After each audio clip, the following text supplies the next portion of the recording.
Kasus kematian Nofriansyah Yosua Huta Barat alias Brigadir J hingga kini masih terus bergulir. Kuasa hukum keluarga Brigadir J, Kamarudin Simanjuntak mengaku telah mengantongi 5 surat untuk melawan kasus kematian kliennya. Kamarudin akan melaporkan mantan Kadif Propam Irjen Verdi Sambo dan istrinya, Putri Chandrawati, buntut dari kasus penembakan Brigadir J. Kamarudin juga membeberkan isi dari surat kuasa yang akan digunakan untuk menumbangkan Sambo. Pertama, berisikan laporan palsu atas nama Verdi Sambo dan Putri Chandrawati. Kedua, surat kuasa terkait upaya penghalangan penyidikan atau obstruction of justice. Ketiga, surat kuasa berkaitan dengan pencurian 3 unit ponsel, laptop, ATM, buku rekening dan sejumlah uang oleh Sambo. Keempat, penyebaran berita bohong atau berita palsu yang disebut melanggar Undang-Undang ITE Pasal 27, 28, Junto 45, Undang-Undang ITE Junto Pasal 14 Undang-Undang Nomor 1 Tahun 1946 tentang KUHP. Kemudian yang kelima, penghinaan terhadap orang mati yang disebut melanggar Pasal 312 KUHP. Kamarudin juga mengklaim mengantongi surat kuasa berkenaan tentang perbuatan melawan hukum yang akan digugat pihak keluarga Brigadir J secara perdata. Seperti diketahui, dalam kasus ini, Polri telah menetapkan 5 orang sebagai tersangka. Para tersangka itu adalah Irjen Verdi Sambo dan istrinya, Putri Chandrawati. 2 ajudannya, yaitu Barada E dan Bribka RR, serta asisten rumah tangga Kuat Ma'ruf.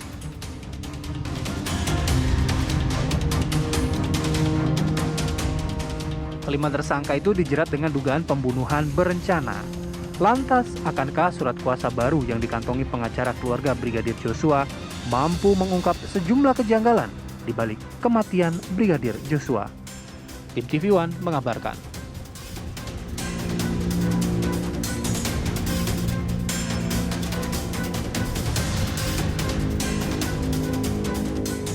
Selamat malam pemirsa, pengantar itu mengawali apa kabar Indonesia malam hari ini. Pasti Anda memang sudah dengar sejak siang hari atau juga sore hari tadi bahwa akhirnya penyidik tim SUS ini sudah menetapkan Putri Chandrawati sebagai tersangka. Tentunya hal ini mengagetkan karena memang banyak sekali logika yang terbentuk bahwa Putri Chandrawati adalah korban dari pelecehan seksual.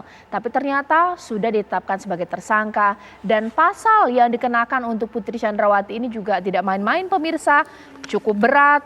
Bahkan bisa dikatakan pasal 340 subsidiar pasal 338 KUHP pembunuhan berencana.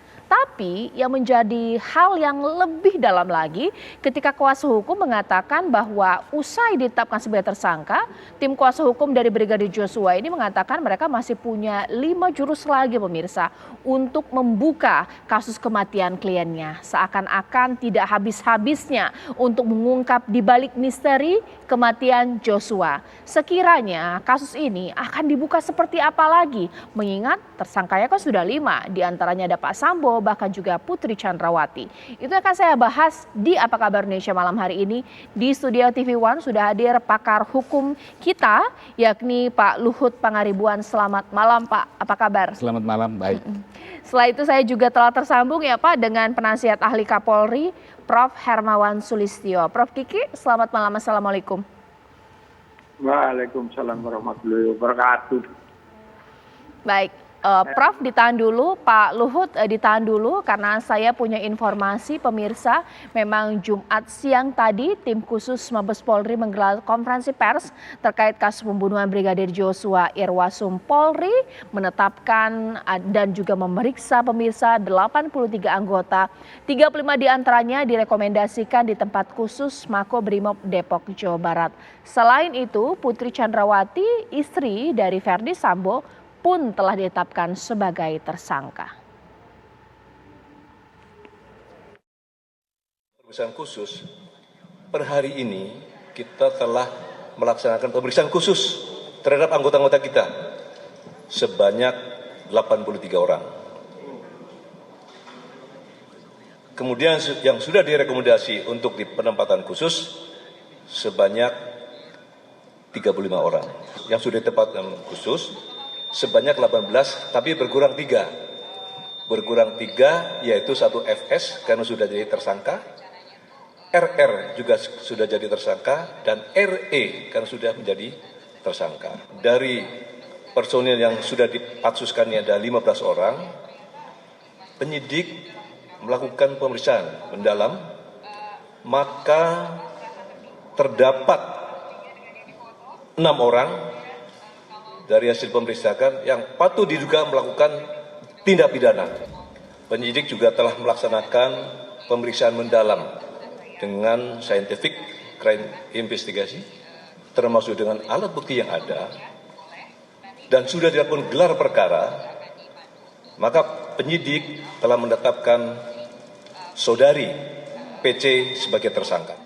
Iya pemirsa, bahkan ada yang mengatakan ini sebagai Jumat keramat karena begitu mengagetkan pemirsa penetapan Putri Chandrawati sebagai tersangka, dan nggak main-main ya, 83 aparat diperiksa untuk kasus ini. Itu yang akan saya tanyakan kepada Prof. Kiki. Prof, ini banyak sekali ya, seakan-akan jumlah 35 kurang cukup, bahkan sekarang total 83 diperiksa terlibat dalam skenario Verdi Sambo.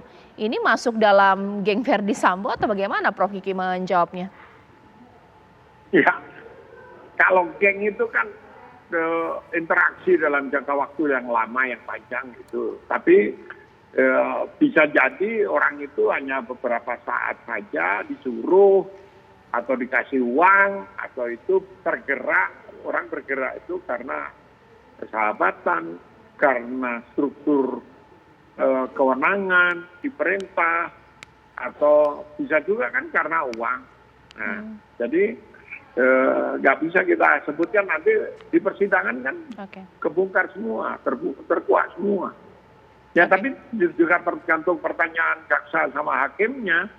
Yang perlu kita kawal itu nanti hakim sama jaksanya kan ini katanya sudah P21. Kalau sudah P21 ya nanti kita lihat hakimnya. Kita kawal aja. Untuk sementara kan polisi sudah mendorong ke arah track record yang benar gitu. Ya, Prof. Kiki, mungkin saya kaget, masyarakat juga terkaget-kaget ya dengan penetapan tersangka Ibu Putri Chandrawati. Bahkan kabarnya sudah diperiksa 3 kali. Publik nggak tahu, media juga nggak tahu. Ini kenapa ya, Prof? Bisa diberikan apa informasi? Bukankah janjinya memang ini akan kasus dibuka secara transparan? Tapi Bu Putri diperiksa, tidak ada yang tahu ini bagaimana?